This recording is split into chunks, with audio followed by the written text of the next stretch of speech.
Hello friends, welcome to Indian study पर आपका स्वागत है। दोस्तों, आज की इस वीडियो में मैं आप लोगों के लिए जीके का टेस्ट लेकर के आया हूं, जो कि आपके आने वाले एग्जाम यूपीएसआई के लिए बहुत ही ज्यादा इंपॉर्टेंट है। वीडियो को एंड तक जरूर देखिएगा, क्योंकि लास्ट में मैं आपसे क्वेश्चन भी पूछूंगा और उसका आंसर आपको कमेंट बॉक्स में बताना होगा। साथ ही साथ इस वीडियो की पीडीएफ डिस्क्रिप्शन में टेलीग्राम चैनल का लिंक दिया हुआ, वहां से आप प्राप्त भी कर सकते हैं। पहला क्वेश्चन सर आपके सामने कि औरंगजेब के किस पुत्र ने विद्रोह करके राजपूतों के विरुद्ध अपने माता या अपने पिता की स्थिति दुर्बल कर दी थी। पिता की बात हो रही है, माता की नहीं। तो आपका जो सही आंसर हो जाएगा वह हो जाएगा आपका अकबर द्वितीय, यानी कि इस क्वेश्चन का तीसरा ऑप्शन यहां पर आपका बिल्कुल क्या हो जाएगा सर, करेक्ट हो जाएगा। औरंगजेब के पुत्र मोहम्मद अकबर द्वितीय ने 1681 में विद्रोह करके राजपूतों के विरुद्ध अपने पिता यानी कि औरंगजेब की जो स्थिति है वो दुर्बल कर दी थी। नेक्स्ट क्वेश्चन, किस मुगल शासक या किस मुगल सेनापति के साथ शिवाजी ने 1665 में पुरंदर के की संधि पर हस्ताक्षर किए? बेहद इंपॉर्टेंट क्वेश्चंस। तो सही आंसर हो जाएगा आपका जयसिंह के साथ, यानी कि इस क्वेश्चंस का तीसरा ऑप्शन करेक्ट। कभी कभी तो यही पूछ लिया जाता है कि पुरंदर की संधि कब हुई थी, तो 1665 में। किस किसके बीच हुई थी? शिवाजी और जयसिंह के बीच। ये अलग तरीके से क्वेश्चंस आपसे पूछे जाते हैं एग्जामिनर के द्वारा, तो थोड़ा आप ये याद करते हुए चलना, वरना एक लाइन में क्वेश्चन याद कर लो, इसलिए बार बार बता रहा हूं। निम्नलिखित में से किसे पेरिस की रॉयल एशियाटिक सोसाइटी की सदस्यता प्रदान की गई थी? जल्दी बताओ। तो सही आंसर क्या हो जाएगा? Option number A, Michael Madhusudan Dutt, यानी कि इस क्वेश्चन का पहला ऑप्शन आपका बिल्कुल क्या हो जाएगा, करेक्ट हो जाएगा। माइकल मधुसूदन दत्त को पेरिस की रॉयल एशियाटिक सोसाइटी की सदस्यता जो है वो प्रदान की गई थी। नेक्स्ट क्वेश्चन आपके सामने कि निम्नलिखित अंग्रेजों में से कौन जिसने सर्वप्रथम भगवत गीता का अंग्रेजी में अनुवाद किया? बेहतरीन क्वेश्चन, इंपॉर्टेंट क्वेश्चन और पूछा जाता है। तो अंग्रेजी में अनुवाद भगवत गीता का किसने किया? चार्ल्स विल्किंस ने, यानी कि इस क्वेश्चन का तीसरा ऑप्शन बिल्कुल करेक्ट हो जाएगा। भारत को जुलाई 2020 में चाबहार रेल परियोजना से अलग किया गया। यह परियोजना किस देश में कार्यरत है? बहुत इंपॉर्टेंट क्वेश्चन से ध्यान रखना, यानी कि चाबहार बंदरगाह कहां पर है? तो सही आंसर हो जाएगा आपका ईरान में। मोस्ट इंपोर्टेंट क्वेश्चन है, बार बार बता रहा हूं, याद रखना। नेक्स्ट क्वेश्चन, 5वीं शताब्दी के पूर्वार्ध में गुप्त काल में स्थापित नालंदा विश्वविद्यालय को 12वीं शताब्दी में किसने नष्ट कर दिया? बहुत इंपॉर्टेंट क्वेश्चन। तो किसने नष्ट कर दिया था नालंदा विश्वविद्यालय को? तो सही आंसर हो जाएगा आपका बख्तियार खिलजी ने। पहला ऑप्शन यहां पर आपका बिल्कुल करेक्ट हो जाएगा। भारत और पाकिस्तान यानी कि इंदिरा गांधी और जुल्फिकार अली भुट्टो के साथ बीच में जो शिमला समझौता हुआ था वो कब हुआ था? इंपॉर्टेंट क्वेश्चंस, बहुत इंपॉर्टेंट समझौता था ये। तो सही आंसर हो जाएगा 2 जुलाई 1972 को। कब सर? 2 जुलाई 1972 को, चौथा ऑप्शन करेक्ट। कोणार्क मंदिर का निर्माण किसके शासनकाल में हुआ था? जल्दी बताओ। कोणार्क मंदिर का जो निर्माण है वो किसके शासनकाल में हुआ था? तो सही आंसर हो जाएगा आपका नरसिंह देव फर्स्ट, दूसरा ऑप्शन करेक्ट। और इतना इंपॉर्टेंट क्वालिटी टेस्ट है, आप देखो टेस्ट को पूरा लो। मैं तो ये कह रहा हूं पूरा लो। वीडियो पसंद ना आए डिसलाइक करना, और बोलना दोस्तों से करो डिसलाइक इस यूट्यूब चैनल को, और अनसब्सक्राइब करो, क्योंकि वीडियो अच्छी नहीं है। लेकिन वीडियो पूरी देख लेना सर, फिर उसके बाद करना, ठीक है। नेक्स्ट क्वेश्चन, मृत और सड़नशील कार्बनिक पदार्थ का अकार्बनिक मृदा पुष्टि कारक में परिवर्तित होना इनके किनके द्वारा होता है? तो सही आंसर हो जाएगा आपका अपघटकों के द्वारा, चौथा ऑप्शन करेक्ट। रेडियो धर्मिता की खोज किसने की थी? बहुत सिंपल है, हेनरी बैक्यूरेल ने की थी, पहला ऑप्शन करेक्ट। निद्रा रोग पैदा करता है क्या? निद्रा रोग पैदा करता है, तो सही आंसर आपका क्या हो जाएगा? निद्रा रोग ट्रिपेनोसोमा पैदा करता है, यानी कि चौथा ऑप्शन यहाँ पर आपका बिल्कुल करेक्ट। निद्रा रोग जिसके कारण होता है उस जीवाणु का नाम है ट्रिपनोसोमा। समझ गए? ये प्रोटोजोआ का नाम है, जीवाणु नहीं, प्रोटोजोआ, क्योंकि निद्रा रोग जो है सोने की बीमारी प्रोटोजोआ के कारण होती है, और इस प्रोटोजोआ का नाम है आपका ट्रिपनोसोमा। ठीक है, नहीं तो आप क्वेश्चन को समझ नहीं पा रहे हो, इसलिए बता दिया। ऑस्ट्रेलिया में हरिकेन चक्रवात का एक अन्य नाम क्या है? तो क्या कहते हैं उसको? हम बिली कहते हैं ऑस्ट्रेलिया में, दूसरा ऑप्शन करेक्ट। मौलिक अधिकार भारतीय संविधान में उल्लेखित हैं, तो वो आप सभी लोग जानते हैं, 12 से 35 तक दिए गए हैं। तो कितने मौलिक अधिकार हैं? तो आपका जो सही आंसर हो जाएगा वह क्या हो जाएगा सर? 6 मौलिक अधिकार है ना? समता का अधिकार, स्वतंत्रता का अधिकार, शोषण के विरुद्ध अधिकार, धार्मिक स्वतंत्रता का अधिकार, संस्कृति और शिक्षा संबंधी अधिकार और लास्ट है आपका संवैधानिक उपचारों का अधिकार। पूरे 6 हो गए। ऑपरेशन फ्लड का संबंधित है किससे? तो ऑपरेशन फ्लड जो है ये आपका दुग्ध उत्पादन से संबंधित है, चौथा ऑप्शन करेक्ट। ओलंपिक ध्वज में कितने चक्र होते हैं? Important question. तो ओलंपिक ध्वज में कितने? 5 चक्र होते हैं, समझ रहे? और ये 5 चक्र जो हैं ये महाद्वीपों को दर्शाते हैं, इसको भी ध्यान रखना, ठीक है? और हर एक अलग रंग का अलग अलग महाद्वीप को दर्शाता है, ये भी याद रखना, ठीक है? नेक्स्ट क्वेश्चन से आपका कि भारत तथा पाकिस्तान के मध्य सीमा रेखा का उदाहरण है। तो भारत तथा पाकिस्तान के मध्य जो सीमा रेखा का उदाहरण है उसे अध्यारोपित सीमा का उदाहरण है ये। दूसरा ऑप्शन यहाँ पर आपका बिल्कुल क्या हो जाएगा सर? करेक्ट हो जाएगा।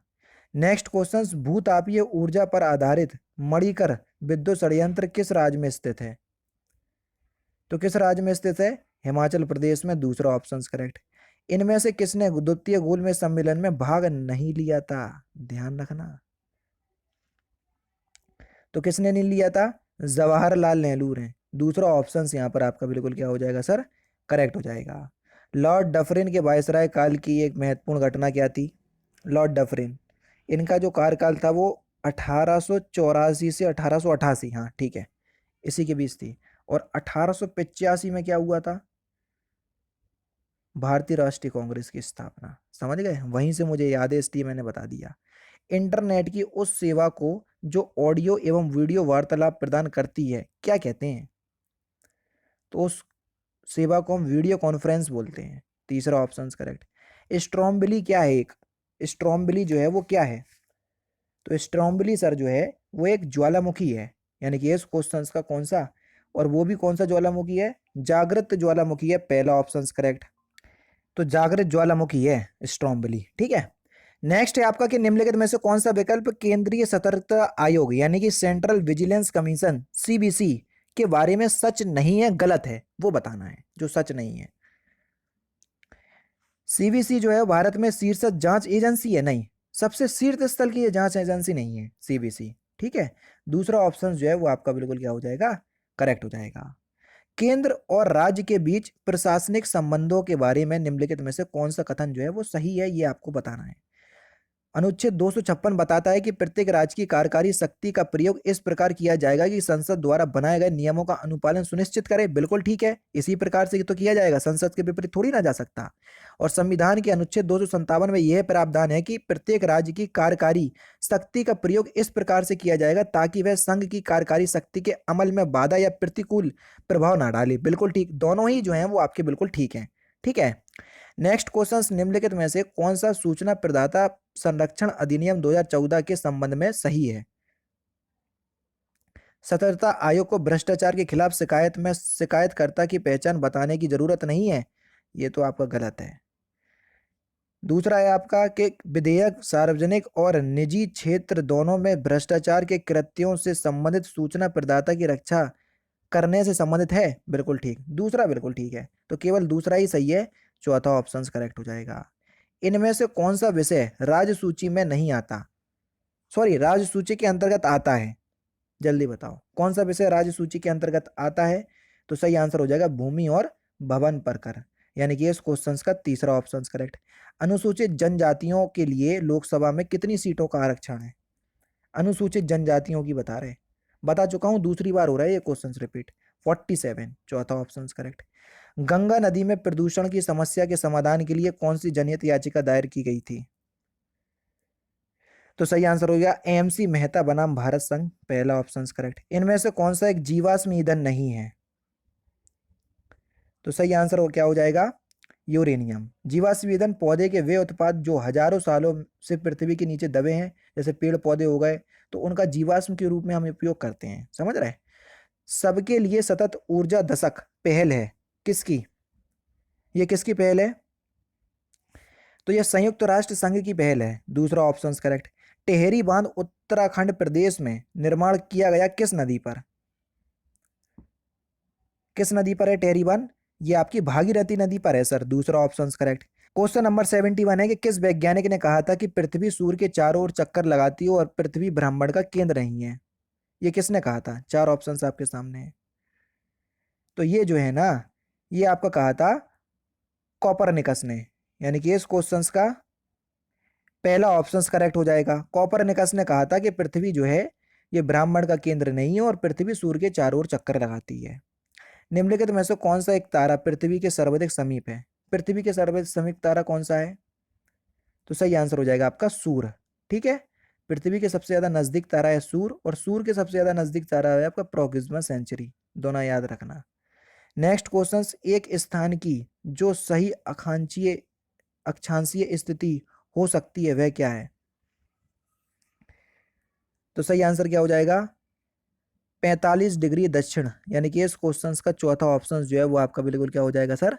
करेक्ट हो जाएगा। एक्सप्लेन करने में बहुत ज्यादा समय लगेगा क्योंकि सबको समझाना पड़ेगा। एक नाभिक के रिएक्टर में भारी जल का क्या कार्य होता है? तो भारी जल का जो कार्य होता है न्यूट्रॉन की गति को कम करना। तीसरा ऑप्शन करेक्ट। तकनीकी युक्त जिसे नेत्र कहते हैं के बारे में कथनों में से कौन सा जो है वो एक सही है? Question number 75। तो सही आंसर हो जाएगा यह मानव रहित हवाई यान है जो 300 मीटर ऊंचाई तक उड़ सकता है। दूसरा ऑप्शन जो है वो आपका बिल्कुल क्या हो जाएगा? करेक्ट हो जाएगा। मानव रहित यानी कि कह सकते हैं कि आप ये ड्रोन का है, ड्रोन है। ठीक है।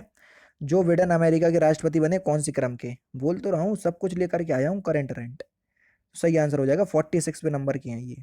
किस भारतीय खिलाड़ी को ICC player of the decade award के लिए नामित किया गया? तो किसको किया गया? विराट कोहली को सर। तीसरा ऑप्शन करेक्ट। किस राज्य ने अपने प्रत्येक जिले में मेडिकल कॉलेज की स्थापना की योजना बनाई? बेहतरीन क्वेश्चन। तो किस राज्य ने बनाई? उत्तर प्रदेश ने। तीसरा option correct. Institute Indian institute of sugar technology Uttar Pradesh के किस शहर में स्थित है? तो सही आंसर हो जाएगा आपका कानपुर। पहला ऑप्शन करेक्ट। और लास्ट क्वेश्चन के सरदार सरोवर परियोजना से लाभान्वित होने वाले राज्य कौन कौन से हैं? तो इस क्वेश्चन का आंसर कमेंट बॉक्स में बताएंगे। हल्का सा कठिन क्वेश्चन है मुझे पता है, लेकिन मुझे पता है कि आप लोग बता भी दोगे। दोस्तों ये थे आपके 40 जीके के इंपॉर्टेंट क्वेश्चंस जो कि आपके आने वाले एग्जाम यूपीएसआई के लिए बेहद इंपॉर्टेंट हैं। वीडियो अगर आपको अच्छी लगी हो तो प्लीज़ दोस्तों वीडियो को लाइक और शेयर जरूर कर दीजिएगा। तो दोस्तों फिलहाल की वीडियो में सिर्फ इतना ही। अगर आपको वीडियो पसंद आए तो प्लीज़ दोस्तों वीडियो को लाइक कीजिए, शेयर कीजिए और साथ ही साथ हमारे चैनल को सब्सक्राइब करना ना भूलें क्योंकि मैं रोजाना इसी तरह के वीडियोस आप लोगों के लिए लाता रहता हूँ। नमस्कार दोस्तों, जय हिंद, जय भारत।